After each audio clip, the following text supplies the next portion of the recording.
Welcome to Books in the Freezer, a podcast dedicated to the deliciously disturbing world of horror fiction. I'm your host, Stephanie, and today we are fighting the heat with some summer horror reads. And I am joined once again by my pal, my partner in crime when talking about seasonal horror, Quincy. Hi, Stephanie. Thanks for having me again. Yep, Yes, it of is course. extremely hot over here. So, Well, as listeners might not know, over here I have a bit of a summer storm going on. So this is actually our third time starting this episode over because my computer shut down and I lost everything. Luckily we weren't super far into the episode. But yeah, that just goes to show what we're about to talk about is very terrifying because we're living it. summer, I think, has it out for us specifically. It really does because you go outside and the minute you step outside, you're either drenched in sweat or it's extremely dry or, dare I say it, mosquitoes. Oh my gosh. Mosquitoes find me no matter where I'm at. And I think because growing up in California with the dry heat, there wasn't a ton of mosquitoes, but it's like anytime we ever went anywhere that was like near water, like camping. And when I went to school in Indiana and like visiting my in-laws in northern Michigan, like they find me. Like every time I go anywhere like that, I am covered head to toe in bug bites. Yes, I completely relate to you because since I was a kid, they've always just were drawn to me, and they're Mm-hmm. very brutal. Like they have no mercy, you know. Yeah. And I feel like at this point, bug spray doesn't even do anything for me. One, I hate it, and two, It smells bad. it smells bad. It's sticky. It doesn't Yeah. help with the heat by any means, So No. I understand the pain. Yeah. I know I've said a lot. I'm not big on camping and hiking, and that is my biggest reason why is the bugs. Like no matter where I go, it's like even if it's not if I'm not miserable while I'm there, I will be miserable immediately after because I'm going to be scratching at all my bug bites. Yes. And you know what? There's nothing more annoying than peacefully trying to go to sleep and then you just hear that one mosquito by your ear No. and you're like, my night's ruined. Let's go home. I'm done. No, yeah, I don't. Yeah. I don't. Not a fan of it. And it sucks because my family growing up was really into camping. I think as I got older, they gave into my side a bit more. And like if we went to national parks, they would try to like reserve like a cabin or like get a hotel near there for my sake. Because I'm like, it's not just that I'm whiny and prissy. Like I am covered in bug bites. You're clearly suffering, Yeah. and it's not cool. No, Yeah, I don't not at understand all. why people I don't know why people like I don't know, choose to go camping. Like I get it, you're one with wilderness, but like I don't believe in roughing it if I don't have to. Mm. So I need a hotel or at least a cabin with a window unit at least and a modern day plumbing. Yeah. It was funny well, my family, like I said, was really big on camping and that was their thing. So I really feel like I've put in my time. Like I've paid my dues. I've roughed it before. I just will not, as an adult, do it again. And when I was dating my husband, I was very clear about that because he's from like northern Michigan and they're very outdoorsy up there. And I'm like, if this is a deal breaker, like we can't do this. Like I do not like camping. I do not like hiking. I do not like. It is not fun for me, and I will make it not fun for you. Like mark my words, you know. And then has he kept his promise? Has he made sure not to go camping? Yeah, no, not at all. And the few times he has like gone on a hike, he'll take like my son or go do something else. So it's been fine. That's not been a deal breaker for us. Yeah, take the kids. No, yeah, no. And I'm wondering though, because I feel like I was a really big summer person as a kid, and I'm wondering if that was just because there was no school. Like it was our only time to have the time for us. Maybe because as a kid, you're way more free spirited, so all you care about is like hanging out with your friends during summer break and going to the pool and just Hmm. extinguishing all this energy you have. And now as an adult, you're like, No, like I'm too old for that. I Well, sweat I way more yeah. easily. I get way more irritated easily. Yeah. Well, and I don't have a job that gives me like a summer break. So there's nothing special about summer. Yeah, I mean for my kids it is. So I deal with it on that end. But yeah, it is interesting. And I was like, am I more have I gone soft? Because I grew up in Southern California in like the valley, like the desert. It got into the hundreds like all the time. Yeah, yeah, And I same. feel I'm from like I could, Texas. yeah, and we could handle it fine. And now we're like 88. Oh. Yeah, I don't think it got soft. I think we've just grown to have Mhm. standards with, that's how I want to see it. Maybe as a kid, you don't have a say in anything, though. So it's like, we're going here and you're going to enjoy it. And now we get to be like, I'm not going there, actually. Exactly. Also, it's interesting because as a kid, I always took for granted the luxuries that we had. So like AC was a big thing, of course, and growing up, my aunts and my mom would always take the kids to like the mall or the movie Hmm. theater, like something relatively inexpensive that the whole family can do that has AC. And then now that I'm an adult paying for my own crap, I'm like, wow, I can really go to the mall right now and not pay for this. So it's just a different outlook on life now that Oh, yeah. we have to suffer differently. So Yeah. Well, my mom was the same because my dad did not want to pay for air conditioning. His thing was like, just close all the windows and hydrate, like, deal with it. So, yeah, now I'm looking back, I'm like, we did spend a lot of time in the library. I wonder why. Because my mom's like, I can't deal with this. We are sitting in the library for a few hours until the sun goes down and we can be outside without crisping up like a strip of bacon. Thank you. Exactly. And then maybe that's what kind of helped you get into reading. Yeah, I mean, honestly, that's what my mom would do. We would go to the library or we would go to Barnes and Nobles and just hang out for a few hours. Books were literally your salvation. That's true. His poetic. Look at that. Look at that. Full circle moment. We love that. Hmm. But summer is a huge genre in horror. It really is. Yeah, there's a lot of tropes like, slashers and, kids on bikes and coming of age, you know, all of those things that come into play. So I totally agree with you. Yeah, what kind of stories do you gravitate toward in the summer? Um, so typically in summer, like I'll read anything at any time of year, but during the summertime, if I'm forced to go camping or if I have the opportunity to go on vacation, I'll typically bring a book that will cater to the environment. So I think whenever Mallory by Josh Mallerman came out, I brought it with me camping. Hmm. And even though the camping part really sucked, the fact that that book very much takes place in the wilderness, that kind of heightened the reading experience. Um, or if I go on vacation, I'll bring something that revolves around being by the ocean or by the beach. Once in a great while, if I end up at a cabin, I'll try to bring like a slasher that takes place at a cabin. Anything that will really enhance that reading experience. So those are kind of the things I'm drawn to in the summertime. I love those. Yeah.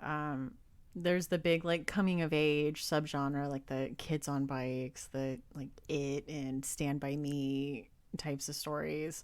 And then yeah, like you were saying, beach. Also, you know what? I do love a beach. I'll say not a big hiker, not a big mountain person.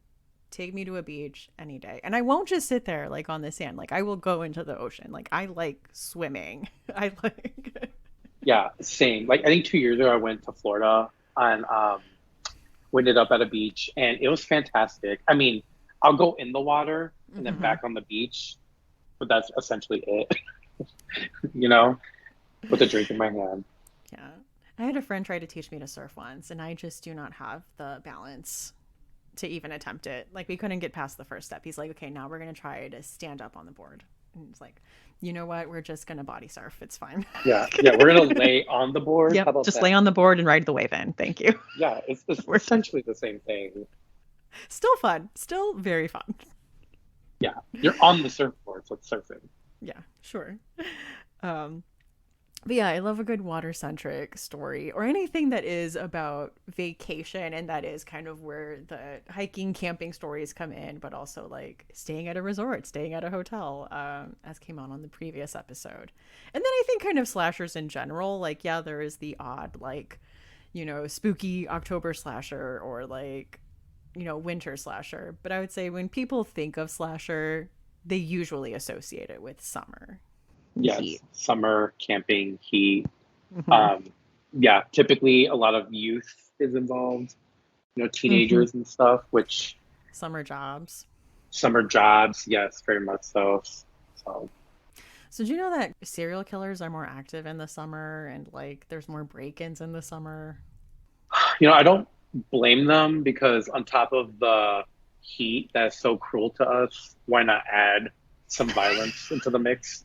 You know, tis the season, I guess. I mean, who wants to kill a bunch of people in the winter? And for this episode, I asked on Instagram, what are some quintessential summer horror novels? And I got a ton of answers, as I usually do when we do these episodes. Listeners really come out You and give really a have like lot. a stockpile list here, so we appreciate that. Yeah, I kind of just picked the ones that were mentioned the most. So of course we have things like It by Stephen King that we were talking about earlier. I think that's probably the top one that people think about when you say what is a summer horror novel. Yes, yes, I agree. And then similar to that, I got a lot of Summer of Night by Dan Simmons, which is like a very similar kids on bikes type of story. The Southern Book Club's Guide to Slaying Vampires by Grady Hendrix. I love that one. Me too, which I mentioned in the last episode, and you really Mhm. can't go wrong with that book. I Yeah, agree. it's a it's a good good Yeah, time. time. Yeah. The Elementals by Michael McDowell, and also Cold Moon Over Babylon by Michael McDowell. And those books are two, if you want to read about people in the heat, in the like southern humidity, he writes it very well. Yes. Um, They can't go wrong. Also, the new one, Hide by Kirsten White, came up a few times about the people playing hide and seek in the abandoned amusement park. And My Heart is a Chainsaw by Stephen Graham Jones, of course, like starts right at the end of the school year and is about a slasher. So perfect. And I love that there is a scene where they're all like on the lake watching Jaws. And The Ghost Tree by Christina Henry, I saw it came up a few times, which is a good like summer coming of age story. Yes, which I love that book. You can't go wrong with that one. Yeah, I really liked it. And I remember being really intimidated by how long it was, and it flew by. It really did. Yes, yes. And as always, we talk about what are some movies you can watch if you really want to dig into this summer horror feel vibe. Yeah, I think Midsummer is my top just because obviously where it takes place. You really can't go wrong. And honestly, anything with cults. Or cults, especially summery. For me, they are because of course, cults are just like a gathering of people. And Mm-hmm. typically, summer is the time of year. I mean, of course, holidays, but like summer is the time of year where people are more motivated to like gather around and, you know, do their thing. I feel ya. I mean, I talk about it all the time, but The Ruins, good like vacation horror, hot, sweaty vacation horror, everything going wrong, people turning on each other, like goodness. Can't go wrong. Yeah, I actually just saw that movie for the first time like 3 years ago. I know, Hmm. shame on me. Um, I agree with you. It's like the perfect cocktail of like summer chaos. So I agree. I love that. I think I only saw it fairly recently too. And just, I don't know, such good body horror. Just, I really enjoy that one. Classics like Sleepaway Camp, uh, Friday the 13th, I Know What You Did Last Summer. And we were talking about Jaws, stuff like that. So honestly, anything like that to get your summer going. One movie I do like, or well, two really, that I really enjoy for summer is A Quiet Place 1 and 2. Mm-hmm. Just because of the setting and like what they have to deal with. And also since they have to walk barefoot, that like that screams summer. Just walking barefoot, at least for me, you know. And then I know this isn't necessarily like summer-esque, but I feel like the Purge movies are fun during the summer just because a lot of it's at night. Yeah. Summer nights kind of just go hand in hand, you know? When is The Purge canonically? Oh my God. Oh my God. This makes me a bad fan because I don't know. Googling it right now. Do it. Um, I want to say like September, November, but I could be completely wrong. But just something about March 21st. oh, March 21st. Oh, my birthday. Holy crap. You're born on Purge Day. Holy crap, I'm a purge baby. Forget astrology, baby. You are a Purge baby. What does that say? Purge sun, quiet place rising. Yes, nailed it. Nailed it. Um, one movie I recently watched, and it's not a summer movie by any means, but I just want to gush about it, and we recently talked about it, was the new Candyman movie. Oh my gosh, I yes. was pleasantly surprised. It did not look like something I was like gonna like. And then I had a couple friends over and they're like, "Oh, let's watch it." I'm like, "Okay, whatever." Girl, I fell in love. That thing is so good. So Yeah. watch it say again. I rewatched it too. I'm not a big movie rewatcher. I think especially in such close succession, like if I've watched it recently, I've watched it 3 times like this year. Mhm. It is so good. It holds up so well. It's such a good sequel. I don't know. I loved it. Great. So I'm glad you liked it too.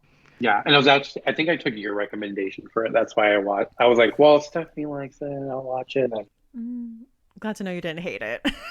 well, most of the things that I get recommended by you and I indulge in, I like. So, you know. Well, like one of the books I'm going to talk about today was actually a book rec from you, so therefore I liked it because I'm talking about it. So, but Okay. we'll get to that. Good to know. It overrides all that then. Yes. All right. Well, should we talk about some books before my power cuts out again and Summer decides to curse me? Oh, damn sure. Yes, let's talk about it. Okay. So the first book I am talking about is a short story collection, Dark Water by Koji Suzuki, and this was translated from the Japanese by Glyn Wally. And this is a short story collection where all the stories are about water. There's like a framing narrative at the beginning and end about a child walking on the beach with their grandmother. I think the most famous story in this collection is Floating Water, which was adapted into that, I think it's 2007 horror movie Dark Water with Jennifer Connelly, which is about this like mother and daughter that move into this like broke down apartment, and there's like weird stuff about the family that lived, I think, in like the apartment above them, and they start hearing voices and like they might be coming from the faucet, like the water. um so that was good. I think my favorite story in the collection was called Adrift, and it was about these fishermen who come upon this like abandoned boat, kind of like a yacht, and they decide to haul it, and they're planning on meeting a rescue ship halfway. And then one guy volunteers to be on the abandoned ship and kind of like make sure everything's going well on that end. And it was so creepy, like when he got onto the abandoned ship, because it was like a family's yacht, and just seeing like all their stuff laying about and kind of trying to figure out what happened and where they went. Ugh, like it gave me the creeps. I think that ended up being my favorite story.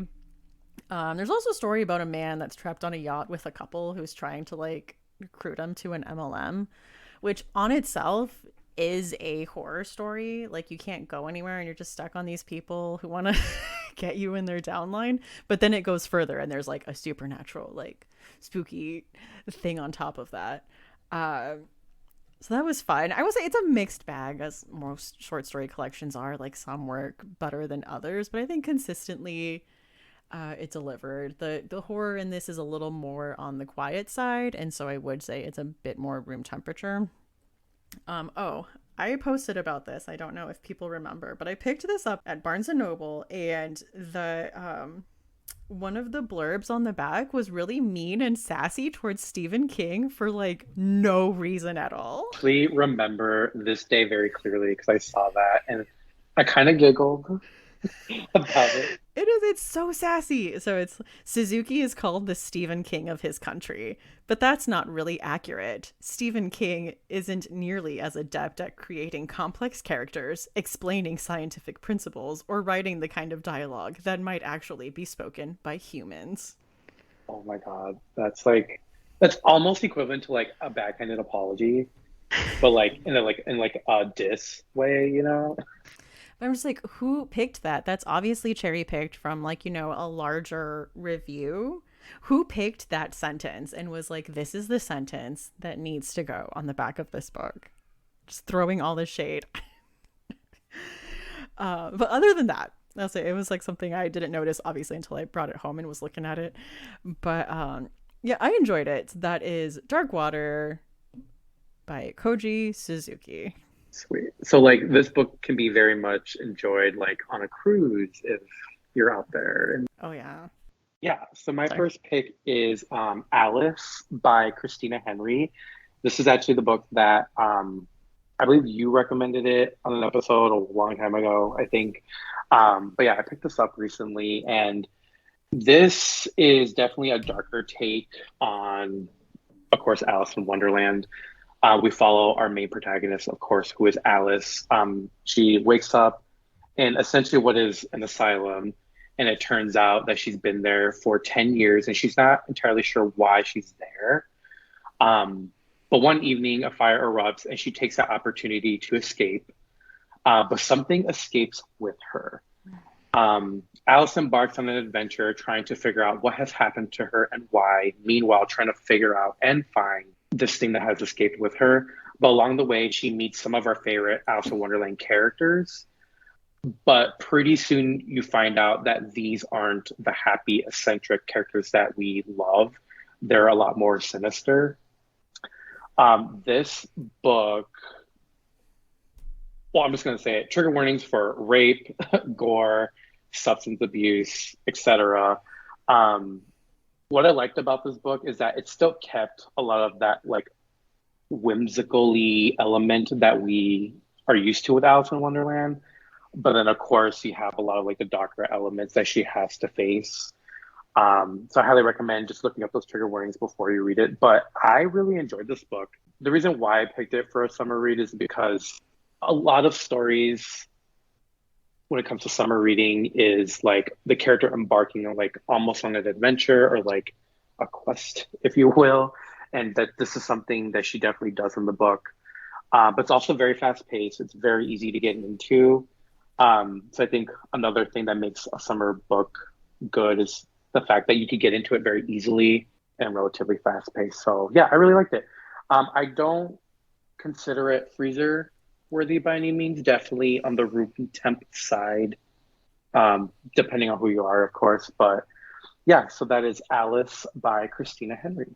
Yeah, it's been a while since I read that one, but I remember I really enjoyed it and I didn't think I would because I don't love like fairy tale retellings or like Yeah, stuff. anything But retelling, I don't do either. So I agree with you. yeah, it was very good. And I was like, okay, this is dark. Yes, yes. And then there is a second book to this, The Red Hmm. Queen, and then there's the collection of short stories that follows after that called Through the Looking Glass. I Okay. have not picked those up yet, but maybe the next episode I'm on, I'll talk about it. Who knows? Yeah, I'd love to hear about it because I also have not read them. All right, well, my next pick is Sundial by Catriona Ward. This came out last year. It will say content warnings for domestic abuse, emotional, physical abuse, animal cruelty, and this is about a woman named Rob who wanted a normal life, married kids, suburbs, and for the most part, she got it. She starts to worry about her eldest daughter, Callie, who is collecting animal bones and talks to imaginary friends. So she decides that the best thing for them, the answer to this problem, is to go back to her childhood home, Sundial, in the Mojave Desert, where she is going to have to make a terrible choice. Callie is worried because her mom is acting pretty strangely, and she suspects that only one of them will leave Sundial alive. Did you read this one? I didn't. It's on my bookshelf right now, though, but no, I've not. I've yet to read this. I liked this one. I will say I connected to this one a bit more than her last book, The Last House on Needless Street. But I think she's a great author if you like psychological horror and you like twisty things and you like not knowing what to believe. Like if you really like an unreliable narrator and like what does it really mean? So I will say for that, it's a great for fans of thrillers. It's very fast paced. And I think I connected to this one a bit more because it was just about this family and there is some domestic and verbal physical abuse from the husband and like their relationship. So it's just kind of tense on all sides. And the desert setting is a huge part of the story and it really permeates everything. And yeah, I did not see where this was going in any way. And it was a very fun reading experience. But yeah, the if you're looking for something then you want that kind of like southwest desert feel and setting, this is perfect for that. I will say between room temperature and fridge, it's twisty, it's psychological thriller, but it's not going to haunt you. You're not going to be, I don't know, looking over your shoulder after reading it. So that is Sundial by Catriona Ward. Sweet. My second pick. So before I start, I just want to say for my second pick, this is a book I'm sure everyone is aware of, but I don't think it gets the hype that it really deserves. And that is Brother by Anya Allborn. I actually reread this for this episode in preparation, and I love this book so much. So essentially, this story we follow the Morrow family, who are cannibalistic hillbillies. It's said it right on the back of the book, so it's not a spoiler. But our main character is Michael Morrow, who isn't like the rest of his family. He doesn't take pleasure in what his family does. And one day, Michael meets a really nice girl at a record shop, and he becomes quite smitten with her very quickly. And Michael yearns for a normal life, but his brother Rebel is all too eager to remind him of his family obligations. This book is very fast paced, but I very much consider this a character study just because each character you do find out why they are the way they are. Okay. And not that you necessarily sympathize with them because a lot of them really do unspeakable acts. But you can't help but almost just understand them a little bit better, especially Michael because he's very sweet, down to earth, and you could tell he really doesn't like what he does. He's just really fighting with that. And there are quite a few twists in this book that I was really like gasping for air when I read it the first time.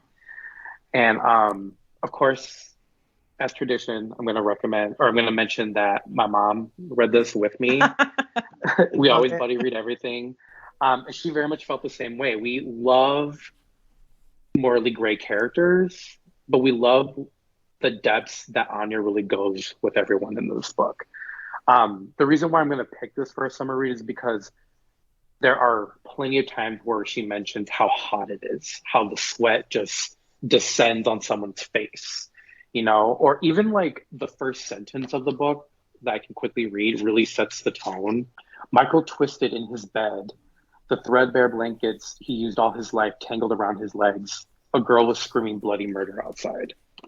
Oh my God, like that just set the tone and it's extremely dark.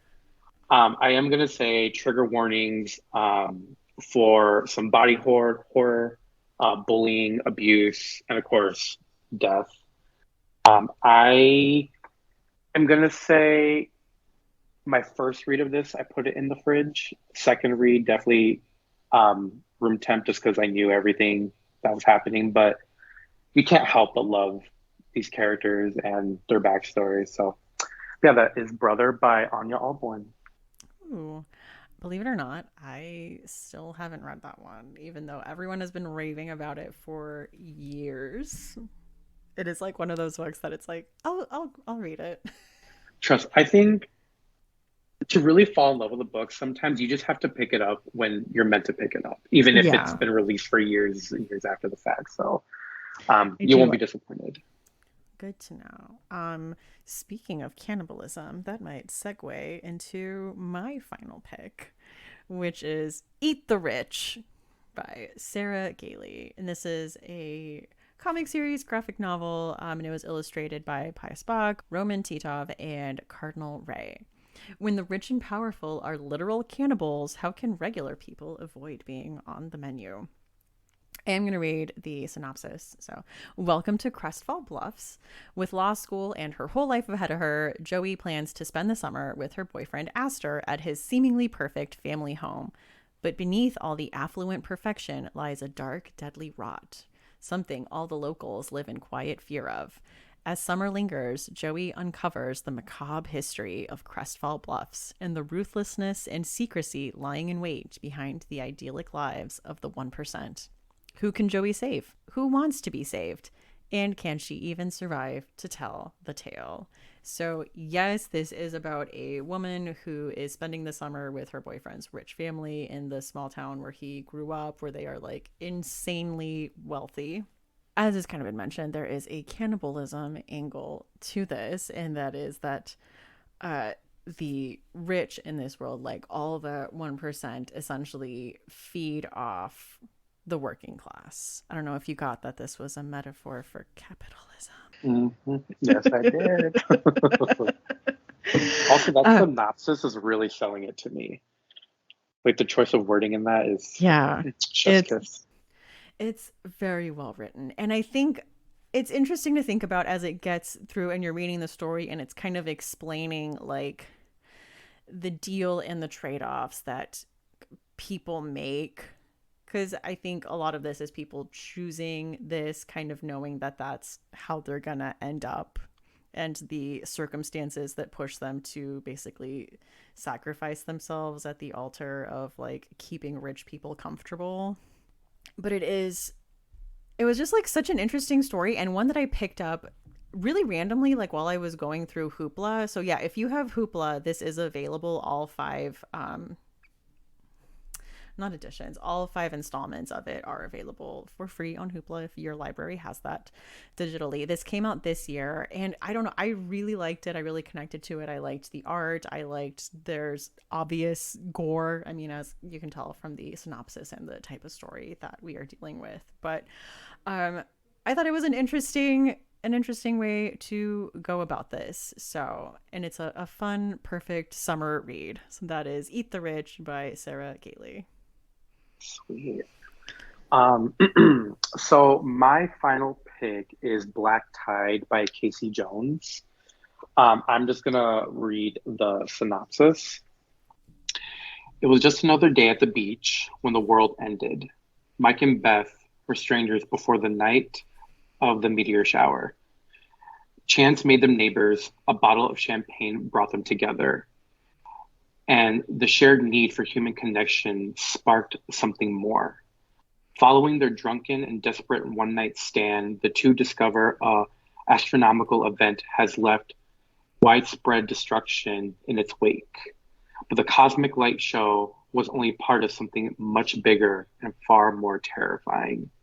When a lost car key leaves them stranded on an empty stretch of Oregon coast, an inhuman scream echo from the dunes. When the rising tide reaches their car and unspeakable horrors close in around them. These two self-destructive souls must fight to survive a nightmare of apocalyptic scale. So this just came out this year, maybe a week or two ago while Mm-hmm. we're recording this. This was a very fun read, very fast paced. So essentially, you follow Beth and Mike. They both have their baggage that they're dealing with. So it makes you really fall in love with them, but also something's going on outside. I can't say, but this very much crosses over into like cosmic horror. So if you're into Okay. cosmic horror, this is fantastic. I've actually never read any cosmic horror type literature, so this was like a really good thing to kind of get your feet wet, you know, no pun intended. But no, this was very fast paced. This is dual narrative, so you get both of their sides of the story and perspectives, and the things that are outside are very scary. Um, I would probably put this close to the fridge with the door open, not entirely in the fridge. But what really sold this to me was that dual narrative. And I also listened to this on audiobook. So you have, two people doing the narration, and they really sold it for me. So, but yeah, that is Black Tide by Casey Jones. Ooh, I've been seeing this around and you're holding it up and it's smaller than I thought it was, which is a plus because I feel like usually when a book is like pitched to me as kind of apocalyptic, I am already in my head imagining like a 600-page tome and I'm like, no, we can't do that. But I'm like, oh no, that is pretty manageable. This is approximately 242 pages. Ooh, more manageable than I thought. Yeah, I read it in like 2 days 'cause I was trying to speed read it, and the narrative just really helped me get fly by it. So Oh, nice. Scribd just got a bunch of the new Tor Nightfire audiobooks, so I might check it out on there. All right, well, some good picks for the summer. Got a good mix of like new releases, backlist stuff, a lot of different subgenres here, so a lot to choose from. yes, All yes, I right. agree. All right. Well, you know the drill. Quincy, what have you been enjoying in horror? What is your chilling obsession? I'm gonna cheat because I have two. Go for it. I'm gonna talk about. I don't know if it's obvious. It's obvious to me, but the new season of Stranger Things. I'm not gonna spoil anything, so have no fear. But that show can never let me down. Like I authentically enjoyed it. After I watched Volume One of the new season, Hmm. I was kind of left heartbroken. So I'm like, well, I don't want to like leave these people. Like, what now? So I went back and started from episode one, season one, and rewatched up until the fourth season. So I've been really obsessed with that. But there's a movie I want to talk about. Question for you: do you ever read the acknowledgments on the back of the books? So sometimes I will say when I get an arc, they're usually not filled in yet. It says like to come. So if I read like a finished book, I will glance through it, especially if it was a book I really enjoyed. And I'm like, oh, I wonder if they're going to say like what inspired them or like give a little more info. But why? So I've never, ever, ever have read the acknowledgments. It's just, it's just like I'm like, okay, I'm done. I want to go to the next thing. But while reading Brother for the second time, I thought, oh, I should read the acknowledgments. Mhm. And in the back, Anya Allborn does talk about the book that kind of, or sorry, the movie that kind of helped inspire Brother, and that is Chained, which was a movie released in 2012, and it was directed Oh. by Jennifer Lynch, if I can remember correctly. This book is it's about this kid. He goes to the movies with his mom, and him and his mom get abducted. And the person that abducts him or them kills his mom and keeps him hostage for many years. And then the kid is left essentially the slave. He has to clean up after this guy. He has to cook. He has to clean. He has to um, maintain a lot of his lifestyle. I'll just leave it at that. Yes, it is very dark and very brutal and very bloody. It's only like an hour and a half movie, very short, but it's very much kind of like Brother, a character study because you're left essentially with just two characters and how they interact with each other and what's the relationship with each other given the circumstances. And yeah, so I thought, well, let me like watch this movie. So I found it on Amazon and I watched it and I loved it. 5 out of 5 stars. I really recommend people like if you're gonna read Brother, I recommend watching this movie just to Okay. understand the source material or the inspiration a little bit better. But yeah, that's Chained, released in 2012. I've never even heard of that. I thought you were going to say Deliverance. Like, I'm like, oh, that's the obvious inspiration for like No. this. Okay, yeah, I will keep that in mind that when I read Brother, I will have to pair that up with Chained. Yeah. I will say on my end with like the recent move, this is the first time I'm recording in my new house.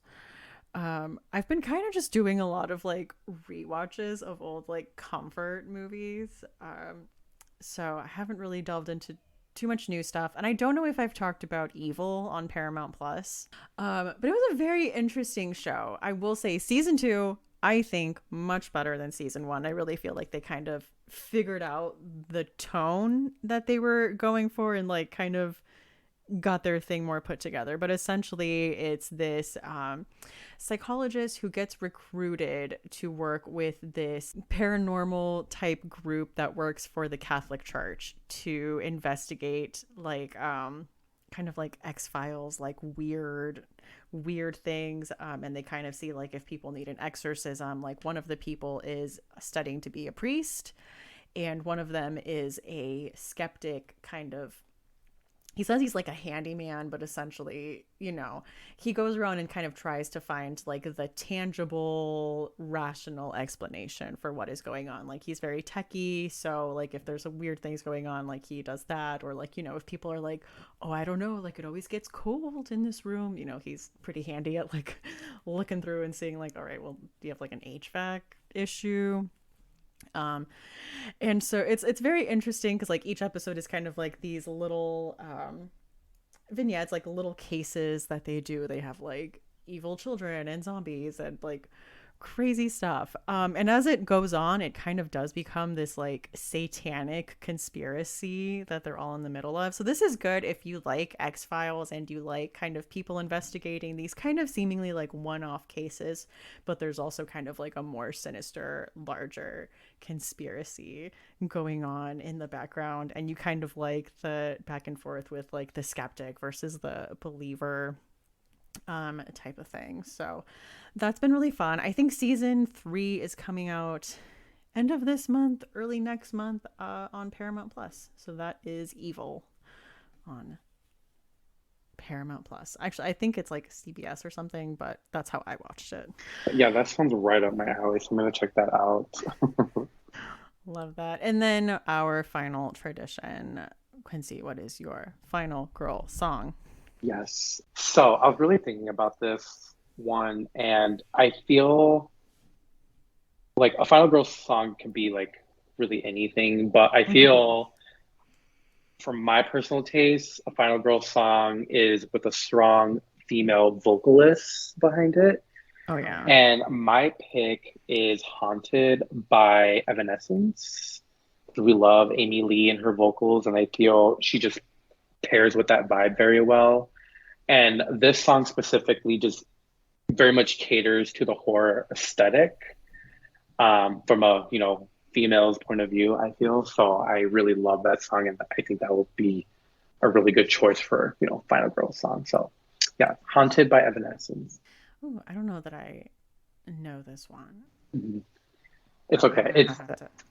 If you know who Evanescence is, that's all you need to know. And of course, like I had to take it back to like my emo days.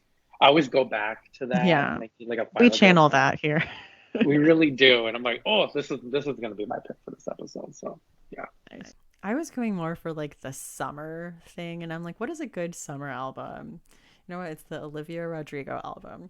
And originally, I thought, Good For You is like a good kind of angry Final Girl song. But after listening to the album a few times, I think I've settled that Brutal, I think this has a little bit more of a like aggressive build up that I like, where she's like, I think I want it messy. Yes, which is like, that's the perfect vibe.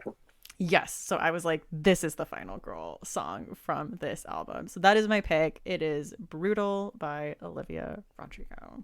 Love that. Love that. All right. Well, thank you so much, Quincy, for joining me again on this episode. We persevered despite summer gods themselves not wanting us to finish this episode. Showed that. After all the power outages and like my thighs are sweating, like we persevered. I'm very proud of us, but I am proud of us too. yes. But thank you so much for having me. It's always a good time. And, I also read other things other than horror. So this gives me the perfect opportunity to just dive back into like spooky books. So I appreciate it. Where can people find you online? Yeah, you can find me on Instagram, which is QuincyQBear69. That's just where I post a lot of like bookish related stuff, or I'm always getting tattooed and I always gotta post it. So, but yeah, you can always find me there. And if any fans want to chat me up and rant about books, I completely invite you to do so, because I feel I should give Stephanie a break sometimes, and just kidding. Enough. But again, thank you so much for joining me. And yeah. Perfect. Thank you so much. All right. Books in the Freezer is a bi-weekly podcast. We post episodes every other Tuesday. You can find us on Twitter at BooksFreezerPod, on Instagram at Books in the Freezer, at facebook.com/BooksInTheFreezer, and on TikTok as Books in the Freezer. If you want to send us an email, you can send that to booksinthefreezer@gmail.com. Show notes for this episode and all previous episodes are at booksinthefreezer.com. If you would like to support the podcast, there are a few ways to do that. The easiest way is probably to go on patreon.com/booksinthefreezer. There are 3 tiers of support, a $1, $3, and a $5 level, and you can choose between monthly and annual support. Each tier has different perks that go with each tier. The $1 level has things like early episode releases. A $3 level has a Patreon group chat. And at the $5 level, there are bonus episodes, and I let you know what the topic is and who the guest is, and open it up for questions when I'm interviewing authors and stuff. So if you would like to be included in that, definitely check that out. Another way to support the podcast is to use the Amazon link in the show notes. That just takes you to Amazon. You do whatever normal shopping you'd usually do, and a small percentage of that goes to help the show. But of course, there is more than one way to show your support for a podcast like this, and they don't all involve money. Just spreading the word about the show. Word of mouth is huge. Sharing about it on Instagram and Twitter is very helpful to indie podcasts like this. I also have opened up the vault, so to speak, so all old episodes should be available if you're a new listener that came on like this year or last year. There are a ton of episodes that you have missed and a ton of topics that we've covered and books that we've suggested, so you can go back into the archives and check out what we have. So again, thank you so much to everyone who has taken the time to share or to review the podcast on Apple Podcasts or Spotify. You all are the best. I am Stephanie. You can find me on Twitter at lady_Gagnon. That's LADY_GAGNON, and on Instagram at That's What She Read, and that is That's with 2 A's. So thank you, and see you next time on Books in the Freezer.